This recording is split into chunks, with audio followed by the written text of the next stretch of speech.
Bonjour, nous sommes le mercredi 19 novembre, il est 13 heures, et je vais vous parler de la dialectique de l'oral et de l'écrit.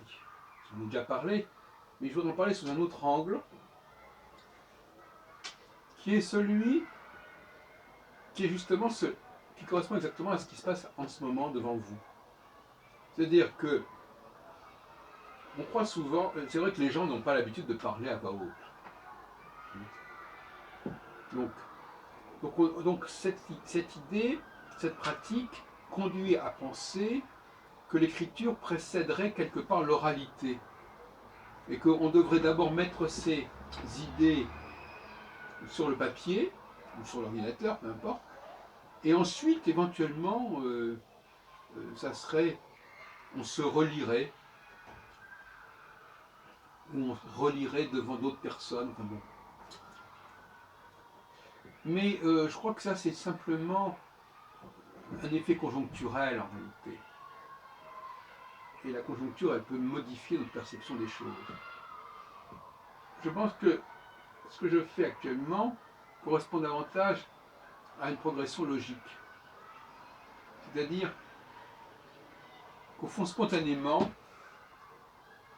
nous avons un élan qui nous pousse à parler, à dire les choses, à exprimer les choses. Je crois que c'est assez inquiétant de laisser croire que nous aurions un tropisme qui nous amènerait à écrire. L'écriture, c'est un pis-aller, l'écriture. L'écriture, c'est une solution de continuité. Mais la véritable expression de l'être humain, c'est la parole. Et là, en l'occurrence, la parole devant une caméra, pourquoi pas. Ça peut être la parole aussi devant un groupe. On peut même dire qu'on pourrait même parler devant un mur, après tout, pourquoi pas. Pourquoi ne parlerait-on pas Alors diront, oui, mais alors à quoi ça sert Ça sert déjà à s'exprimer, à y voir clair dans ses idées, à les développer, et à les laisser se développer spontanément. Enfin, peu importe. Toujours est-il que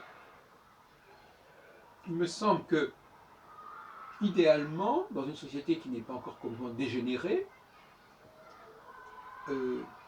la parole est l'acte le plus naturel qui soit. Il faut parler, il faut dire les choses, il faut s'exprimer, sans avoir du tout l'idée même